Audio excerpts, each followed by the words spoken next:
Welcome back to Poorly Educated Today in the News, the only show where we read the headlines so you don't have to. Because let's be honest, most of y'all still think a foreign policy doctrine is that paper slip they hand you at Bass Pro when you return a broken duck call. And buddy, January 11th, 2026 ain't just a Sunday. It is a full-blown national yard sale of chaos.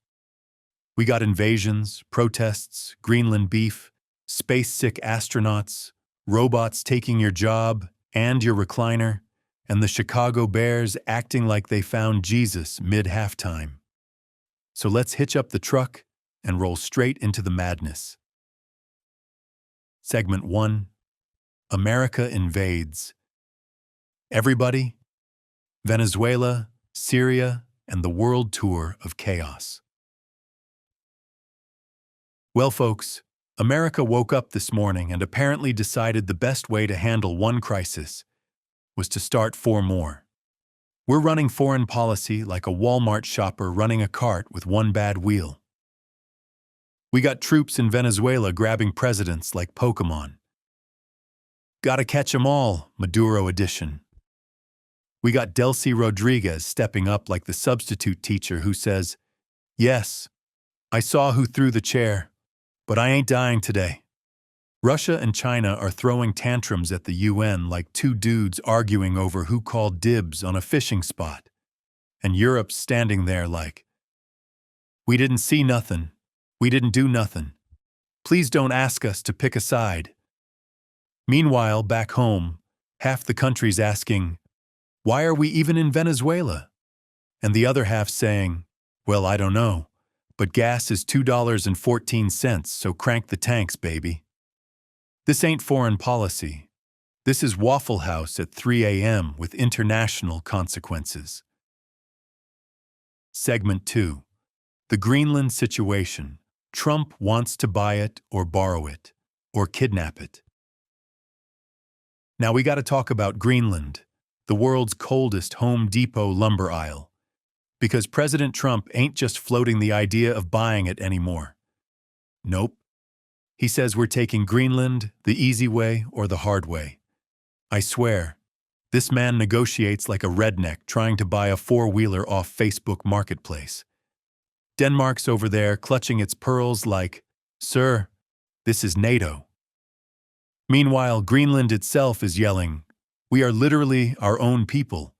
Stop acting like we're the clearance bin at Costco." Pentagon generals are reportedly telling Trump, "Sir, we cannot do an Arctic invasion." And Trump is answering like every dad ever. "Did I ask if we could? I asked if we should." Honestly, this whole crisis has the vibe of a family reunion argument over who gets grandma's antique rocking chair, but everyone's armed with submarines. Segment 3. Minneapolis is on fire after ICE shoots a citizen, and DHS calls her a terrorist. Now let's bring it home. Minneapolis is in full meltdown after ICE shot Renee Nicole Good, a mom, poet, and U.S. citizen, then declared her a domestic terrorist, faster than a redneck uncle declares fake news when football doesn't go his way. Turns out the video shows she was driving away, not toward the officer, which is usually the opposite of terrorism unless we're rewriting the dictionary too.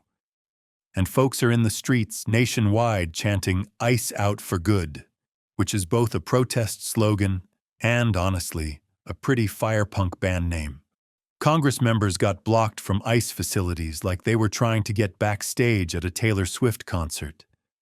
Minneapolis cops said they ain't helping federal investigators, and honestly, that's the moment you know we're not just off the rails.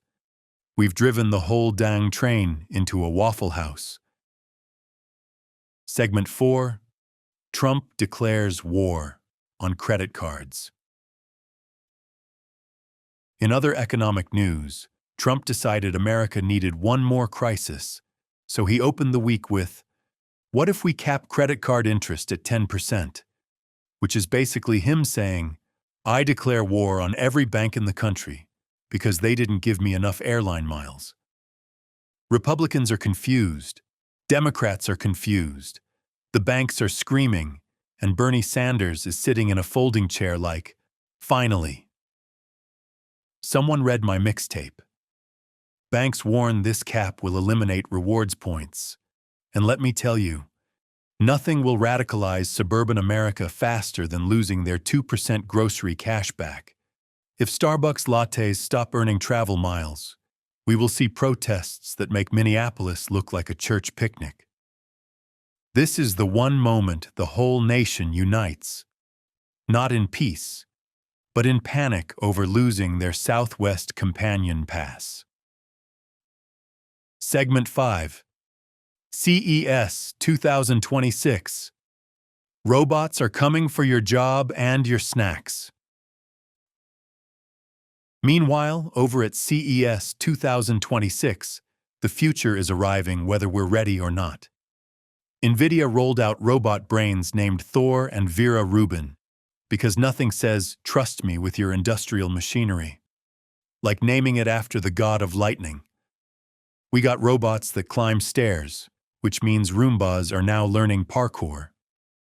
We got autonomous airport vehicles that can move planes around with zero humans, which is terrifying because the last thing we need is a robot saying, your flight is delayed because I'm unionizing. And the tech world is trying to bring back physical keyboards on phones. Congratulations, we have looped through time and landed back in 2008.